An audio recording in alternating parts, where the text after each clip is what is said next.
Tech ലോകത്തു നിന്നുള്ള വാർത്തകൾ. IT health care business $250 billion. സാമ്പത്തിക സേവനങ്ങൾ, റീറ്റെയിൽ, ഹൈടെക് തുടങ്ങിയ മേഖലകൾ സമ്മർദ്ദത്തിലായിരിക്കെയാണ് ഈ നേട്ടമെന്നത് ശ്രദ്ധേയമാണ്. ഹെൽത്ത് കെയർ മേഖലകളിലെ ഡിജിറ്റൽ പരിവർത്തനമാണ് IT സ്ഥാപനങ്ങളുടെ വളർച്ചയെ സ്വാധീനിച്ചത്. ഇവ കൂടുതലും ചെറുതും ഇടത്തരവുമായ ബിസിനസ്സുകളാണ്. എന്നാൽ ഇവയുടെ വളർച്ച വലുതാണ്. മറ്റ് ബിസിനസ്സുകളിൽ നിന്ന് വ്യത്യസ്തമായി കോവിഡിന് ശേഷമുള്ള കുതിച്ചുചാട്ടമോ മാന്ദ്യമോ ഈ മേഖലയിൽ ഇല്ലായിരുന്നു എന്നതും ശ്രദ്ധേയമാണ്. ടാറ്റ കൺസൾട്ടൻസി സർവീസിൽ ലൈഫ് സയൻസസ്, ഹെൽത്ത് കെയർ ബിസിനസ്സുകൾ എന്നിവ കഴിഞ്ഞ 2 വർഷത്തിനിടെ 2% സംഭാവനയാണ് വരുമാനത്തിലേക്ക് നൽകിയത്. ഇത് BFSI വിഭാഗത്തിലെ നഷ്ടം കുറയ്ക്കാൻ സഹായിച്ചു. ഇൻഫോസിസും ലൈഫ് സയൻസ് മേഖലയിൽ ശക്തമായ വളർച്ച രേഖപ്പെടുത്തി വരികയാണ്. വിപ്രോ 2025 സാമ്പത്തിക വർഷത്തിന്റെ ആദ്യപാദത്തിൽ ആരോഗ്യ മേഖലയിലെ വരുമാനത്തിൽ 7.2% വളർച്ചയും രേഖപ്പെടുത്തിയിട്ടുണ്ട്. News desk MyFin TV. Gift സിറ്റിയിൽ കോഗ്നിസന്റ് ടെക് ഹബ്ബ് സ്ഥാപിക്കും. സാമ്പത്തിക സ്ഥാപനങ്ങൾക്ക് സാങ്കേതിക സേവനങ്ങൾ നൽകുന്ന ഹബ്ബ് അടുത്ത ഫെബ്രുവരിയിൽ പ്രവർത്തനം ആരംഭിക്കും. ടെക്നോളജി പ്രൊഫഷണൽ സർവീസസ് കമ്പനിയായ കോഗ്നിസന്റ് ഗുജറാത്ത് ഗാന്ധി നഗറിലെ ഗിഫ്റ്റ് സിറ്റിയിൽ ടെക് ഹബ് സ്ഥാപിക്കും. ബാങ്കിംഗ്, ധനകാര്യ സേവനങ്ങൾ, ഇൻഷുറൻസ് വ്യവസായങ്ങൾ എന്നിവയ്ക്ക് സാങ്കേതിക പരിഹാരങ്ങൾ നൽകുകയാണ് കേന്ദ്രത്തിന്റെ ലക്ഷ്യം. ഈ കേന്ദ്രത്തിന്റെ തുടക്കത്തിൽ 500 ജീവനക്കാരോളം പ്രവർത്തിക്കും.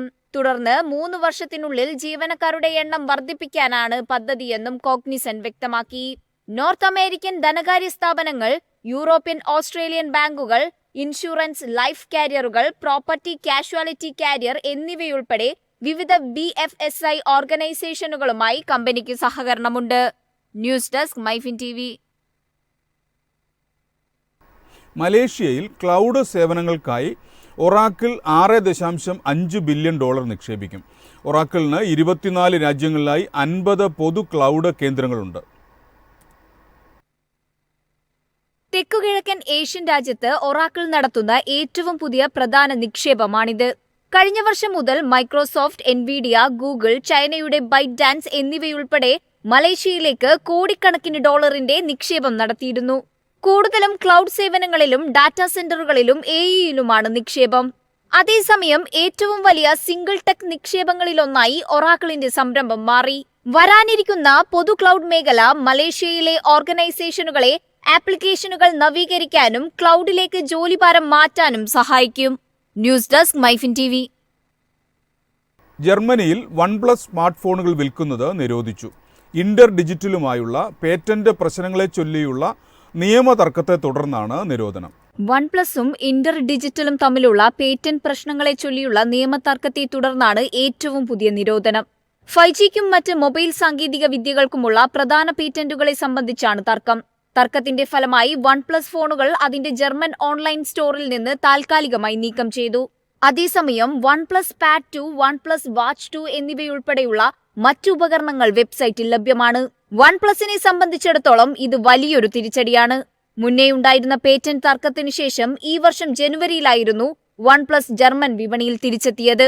പ്രശ്നങ്ങൾ പരിഹരിക്കാൻ ശ്രമിക്കുകയാണെന്നും കമ്പനിയുടെ സേവനം തുടർന്നും ലഭിക്കുമെന്ന് ഉപയോക്താക്കൾക്ക് ഉറപ്പു നൽകുന്നതായും OnePlus പ്രതികരിച്ചു. News desk MyFin TV. Video കോളുകൾക്കായി വാട്സാപ്പ് ക്യാമറ ഫിൽട്ടറുകളും ബാക്ക്ഗ്രൗണ്ട് ഫിൽട്ടറുകളും അവതരിപ്പിച്ചു. പുതിയ ഫിൽട്ടറുകൾ വരും ആഴ്ചകളിൽ എല്ലാ ഫോണുകളിലും ലഭ്യമാകും. 10ഓളം പുതിയ ക്യാമറ ഫിൽട്ടറുകളും ബാക്ക്ഗ്രൗണ്ട് ഫിൽട്ടറുമാണ് അവതരിപ്പിച്ചത്. കൂടാതെ ടച്ചപ്പ്, ലോ ലൈറ്റ് ഓപ്ഷനുകളും ആപ്പ് ചേർത്തിട്ടുണ്ട്. ടച്ചപ്പ് ഓപ്ഷൻ വ്യക്തികളെ കൂടുതൽ ആകർഷകമായി കാണിക്കുമ്പോൾ ലോ ലൈറ്റ് ഓപ്ഷൻ ലൈറ്റ് കുറഞ്ഞ സാഹചര്യത്തിൽ വ്യക്തതയോടെ വീഡിയോ കോൾ ചെയ്യാൻ സഹായിക്കുന്നു. അവതരിപ്പിച്ച ഫിൽട്ടറുകളിൽ warm cool, black and white, light leak, dreamy, prism light, fisheye, vintage TV, frosted glass, two tone എന്നിവ ഉൾപ്പെടുന്നു. ബാക്ക്ഗ്രൗണ്ട് ഓപ്ഷനുകളിൽ blur, living room, office, cafe, pebbles, foodies, mush, beach, sunlight, celebration, forest എന്നിവയും ഉൾപ്പെടുന്നു. Video കോളുകൾക്കായി അവതരിപ്പിച്ച ഫിൽട്ടറുകളും augmented reality ഇഫക്റ്റുകളും built in ക്യാമറയിലേക്ക് കൊണ്ടുവരുന്നതിനായി വാട്സ്ആപ്പ് ശ്രമങ്ങൾ നടത്തുന്നുണ്ട്. ഇത് ഇൻസ്റ്റാഗ്രാമിന് സമാനമായ രീതിയിൽ ആപ്പിൽ തന്നെ ഫോട്ടോ എടുക്കാനും എഡിറ്റ് മുതലായവ ചെയ്യാനും സഹായിക്കും. News desk MyFin TV.